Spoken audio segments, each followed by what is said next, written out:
ingat saya kasih rumus matematika tadi itu. Nanti ibu buka ulang tapi ya, saya cuma ngasih rumusnya, ibu buka ulang. Nanti penjumlahan dan sama dengannya kita lihat. Ini rumus tentang didik anak, gampang didik anak dengan izin Allah mudah, tidak ada yang sulit. Apa yang dimudahkan Allah Subhanahu wa taala. Kalau keluarga lain ngeluh, anak saya kok begini ya Pak, anak saya kok begini ya Pak, itu ibu-ibu akan heran. Kok di rumah orang lain pada gitu, di rumah saya kok alhamdulillah nggak ada apa-apa ya Pak. Itu. Ya. Surat Ali Imran dari mulai ayat 35. Ayat 35. Dan seterusnya, nanti buka ya. Allah berfirman tentang istri Imran, tentang ibu-ibu ini, perannya saat hamil sampai melahirkan. Saya sampaikan, saya bacakan ayatnya, nanti saya sampaikan rumusnya. Dimulai dari wa idh qalat imra'atu Imran rabbi inni nadartu laka ma fi batni muharraran fataqabbal minni innaka antas samiul alim. فلما وضعتها قالت ربي إني وضعتها أنثى والله أعلم بما وضعت وليس الذكر كالأنثى وإني سميتها مريم وإني أعيذها بك وذريتها من الشيطان الرجيم. Sampai di situ itu ada 2 poin besar. 1 poin di mana kalau ibunya bernazar itu sebenarnya begini Bu, itu visi punya anak. Visi punya anak. Dan nanti ibu-ibu baca lagi ya tentang bagaimana Zakaria alaihissalam itu ketika sudah lama nggak punya anak, itu dia minta sama Allah sampai seperti taruhan. Gitu, minta sampai kayak taruhan. Kan minta tuh ya Allah kasih saya anak yang soleh. Nggak begitu, jadi kayak taruhan. Karena Zakaria alaihissalam itu di Quran doanya itu ternyata di 3 surat yang berbeda, lihat ya, di 3 surat yang berbeda itu ternyata ada 3 permintaan Allah pecah di 3 surat yang berbeda. Intinya minta anak, tapi kalimatnya beda-beda. Ya, kalau yang di surat Ali Imran doanya Rabbi habli min ladunka dzurriyyatan thayyibah. Ya Allah anugerahkan untukku dari sisimu generasi yang baik. Lihat, generasi yang baik, keturunan yang baik. Kalau yang ada di surat Maryam, doanya adalah wa inni khiftul mawaliya min wara'i wa kanat imraati aqira fahabli min ladunka waliya yarithuni wa yarithu min ali yaqub waj'alni rabbi radiyya. Lihat tuh.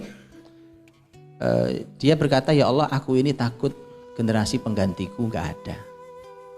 Maka berikan aku generasi pelanjut yang bisa mewarisi aku dan mewarisi keluarga Yakub. Yakub itu keluarga nenek moyang utamanya. Itu 2. Yang ketiga di surat Al-Anbiya. Permintaannya lain lagi. Rabbi la tadharni fardan wa anta khairul warithin. Ya Allah jangan kau biarkan aku sendirian. Dan engkau sebaik-baik yang mewarisi, yang memberikan. 3 hal itu kalau ibu renungi, isinya bukan cuma permintaan, tapi itu ada taruhan sama Allah. Taruhan sama Allah. Apa maksudnya? Lihat, ya Allah, kalau kan gini, kalau anak lahir, yang membuat anak jadi baik siapa? Orang tuanya. Betul kan? Orang tuanya. Yang membuat bahwa dia layak melanjutkan kebaikan kita siapa? Orang tuanya. Maka Zakaria kayak taruhan. Ya Allah kasih saya anak. Saya taruhan nih. Ya kan? Kalau lahir betul, kalau kau kasih betul, dia jadi anak baik. Dia layak menggantikan dakwah besar ini, melanjutkan kebaikan keluarga besar ini, dan manfaatnya buat saya tidak sendirian lagi.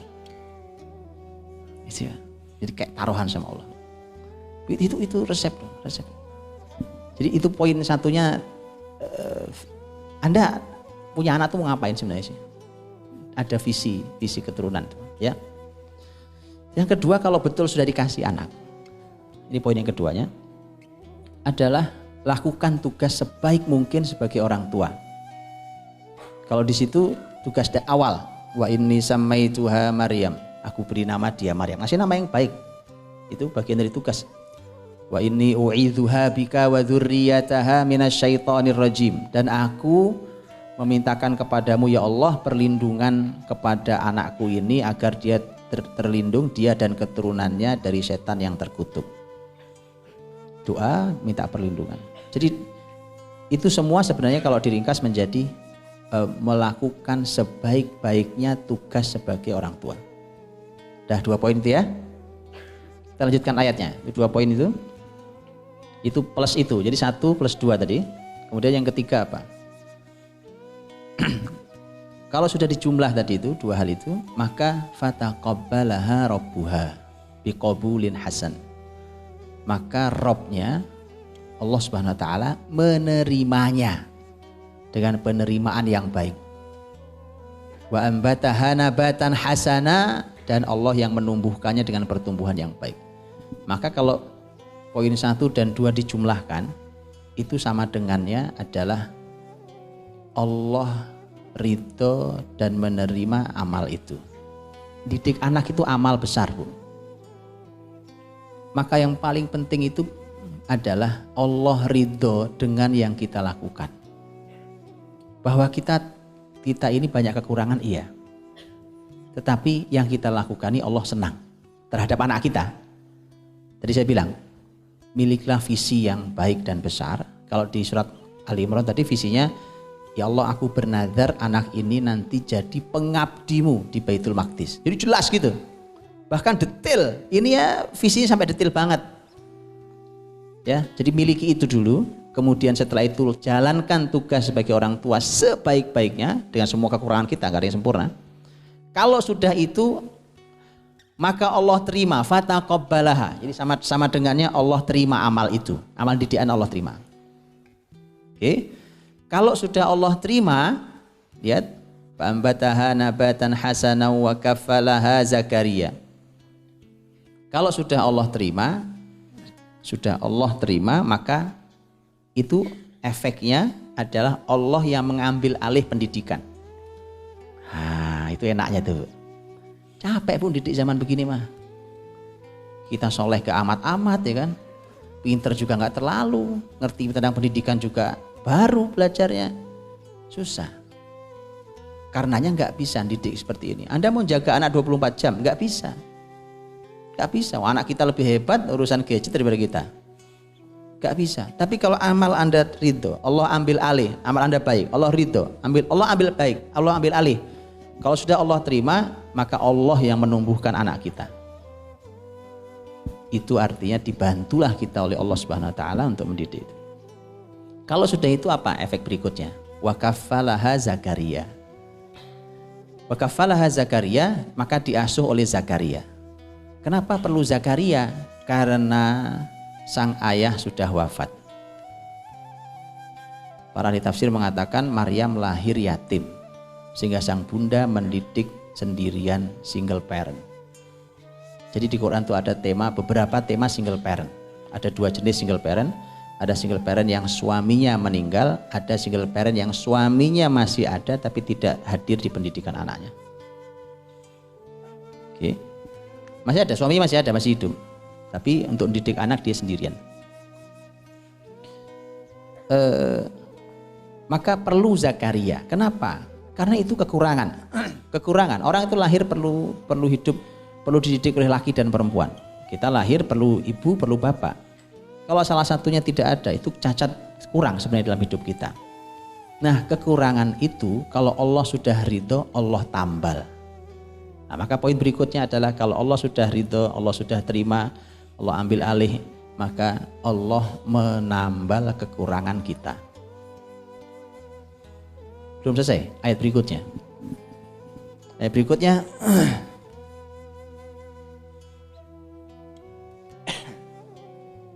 di ayat berikutnya Allah menyampaikan tentang kullama dakhala 'alaiha Zakaria al-mihraba wajada 'indaha rizqa.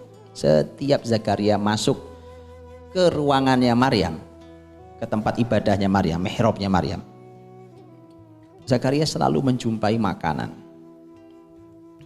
Menurut ahli tafsir, sebagian ahli tafsir makanannya aneh.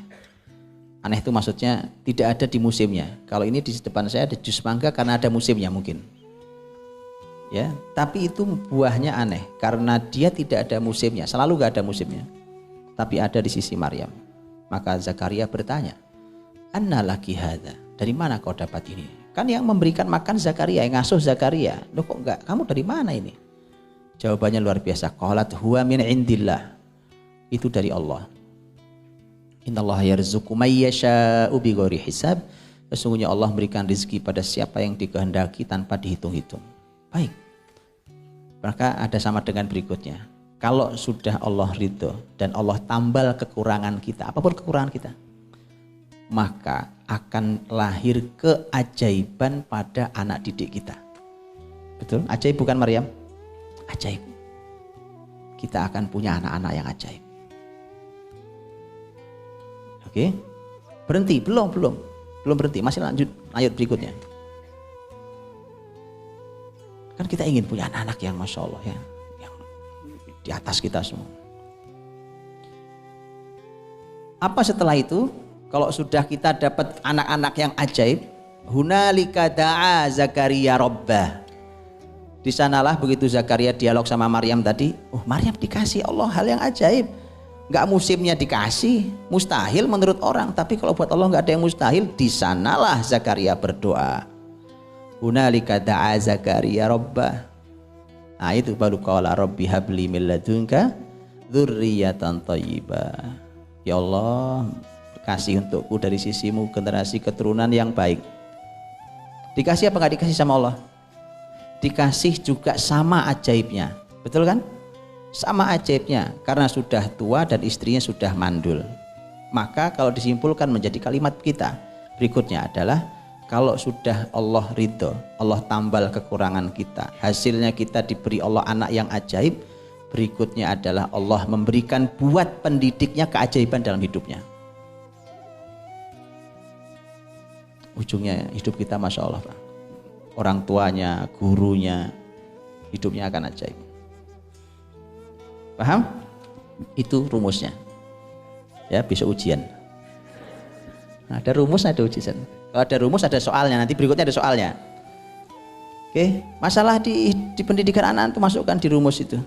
Masukkan di rumus itu.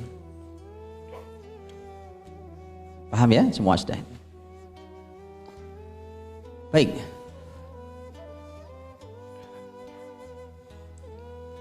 Lihat Ibu dirahmati Allah. Untuk Quran saya mau akhiri dengan satu ibu lagi. Setelah itu yaitu ibunya Musa.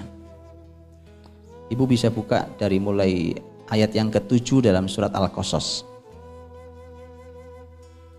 Ayatnya cukup panjang kisahnya, nanti bisa Ibu baca. Ayat dari ayat 7. Dimulai dari wa auhayna ila ummi Musa an ardi'i. Dan kami wahyukan kepada ibunya Musa, susuilah anakmu. Kenapa susu ibu? Ini kan backgroundnya apa sih? Latarnya adalah semua orang tahu termasuk ibunya Musa. Siapapun bayi laki-laki Bani Israel yang lahir tahun itu akan dibunuh. Siapapun itu. Lahir, cenger, lahir, nangis langsung sembelih, buang. Kejam, Firaun, kejam. Baik, itu bayangkan ibu melahirkan begitu lihat, aduh laki-laki. Kacau sekali hati ibunya, betul? Gak kebayangkan kacau hatinya. Ternyata ibu, lihat. Apa yang Allah berikan untuk menghibur kekacauan hati? Ardi'i, susui anakmu. Ibu menyusui itu, Bu, menenangkan jiwa. Allah Ibu, menenangkan jiwa. Hidup kalau Anda mau senang, tenang, bahagia, susui anak-anak. Ya, tuh kan pengen punya anak lagi kan? Saya udah bilang dari tadi, pengen buka pabrik lagi. Ardi'i, kata an ardi'i. Tapi kata Allah, Allah menyampaikan fa idza khifti alaihi fa alqihi fil yam.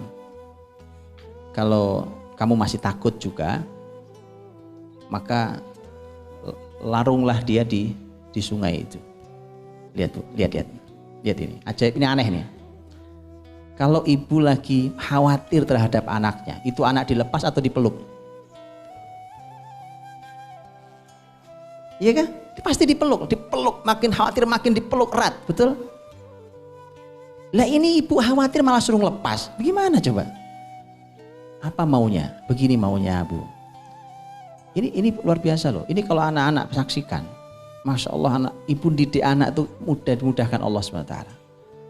Apa maksudnya? Maksudnya begini, ini kan disuruh, kalau fitrahnya manusia itu ya makin takut makin dipeluk anaknya. Ternyata kata Allah, lepas anakmu, larungkan di sungai. Lah di sungai itu kan banyak masalah Bu. Belum yang binatang buas di sungai, belum yang ombak di sungai, belum yang entah kemana itu larinya. Apa gak tambah khawatir? Lihat ini PR mahal sekali. Apa itu? Kalau itu sudah perintah Allah, sudah perintah Allah, sudah nggak usah itu nggak usah ditawar-tawar. Sebisa mungkin nggak usah ditawar. Sudah. Kadang-kadang kita mikir, nah ini kan bertentangan Pak dengan hati nurani saya. Iya, tapi ini perintah Allah. Perintah Allah. Ya, dan makanya kalau sudah perintah Allah dijalani. Jalani perintah Allah, dan itu keteladanan luar biasa kan. Anda tahu kan bagaimana kalau di rumah dengan ibadahnya. Lihat kenapa sih di surat Tahrim ketika Allah menyampaikan tentang menurut riwayat itu kalimatnya Umar yang diabadikan dalam Quran. Asa rabbuhu in talaqakunna ayyubdilahu azwajan khairam minkunna muslimatin mu'minatin qanitatin taibatin abidatin saihatin thayyibati wa abkara. Itu ciri wanita yang layak jadi istri. Yang nggak begini nggak pantas jadi istri. Muslimat, mukminat, ya, muslimah mukmin, beriman, muslim mukmin. Qanitat, taat. Qanitat, abidat, ahli ibadah. Itu perempuan maunya begitu. Allah maunya perempuan itu ahli ibadah. Ahli ibadah. Abidat, saihat, taibat. Jadi muslimatin qanitatin taibat. Taibat yang ketiga, taibat itu yang ahli taubat. Taibatin abidat, ahli ibadah. Ya, abidatin saihat. Saihat itu banyak ahli tafsir mengatakan itu ahli puasa. Kenapa puasa dibawa-bawa segala macam? Itu Masya Allah. Tentu ibu-ibu tahu secara hukumnya ya, kalau puasa sunnah ada suami di rumah harus izin ke suaminya. Aku mau puasa sunnah boleh apa tidak? Kalau puasa sunnah.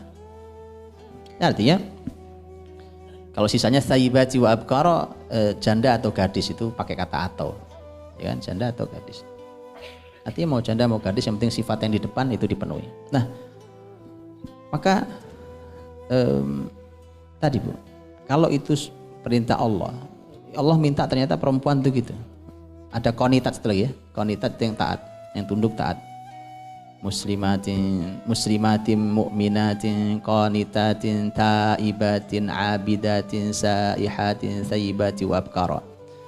Ya, wanita yang muslimah, yang mukminah, yang taat atau tunduk, kemudian wanita yang ahli ibadah, ya, kemudian bertobat, kemudian yang puasa, kemudian gadis, janda atau gadis. Maka kayak ibunya Maryam, kayak ibunya Musa, begitu dia khawatir dengan anaknya yang harusnya dipeluk malah disuruh ngelepas. Karena sampai Allah katakan fa idza khifti alaihi fa alqihi fil yam. Kalau kamu takut lempar aja ke sungai, dilarung di sungai. Wah, tambah khawatir. Ada. Kenapa enggak khawatir? Lihat kalimat setelahnya. Karena Allah mah tahu kan? Lah gimana ya Allah? Saya takut kok malah disuruh ngelepas. Lihat kata berikutnya, wala takhafi wala tahzani. Jangan takut, jangan sedih. Gitu Bu.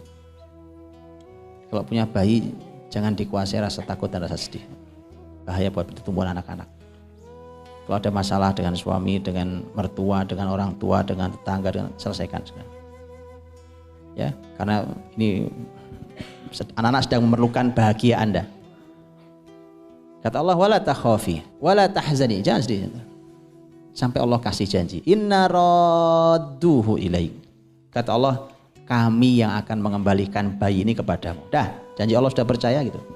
Makanya kalau sudah ada janji Allah, ayo sudah bismillah. Satu keluarga, ya Allah bismillah. Aku jalani ini. Pasrah Bu, tawakal. Kalau mau jadi teladan itu Bu. Ya, ibadah tadi itu, poin-poin tadi. Kemudian lihat tawakal.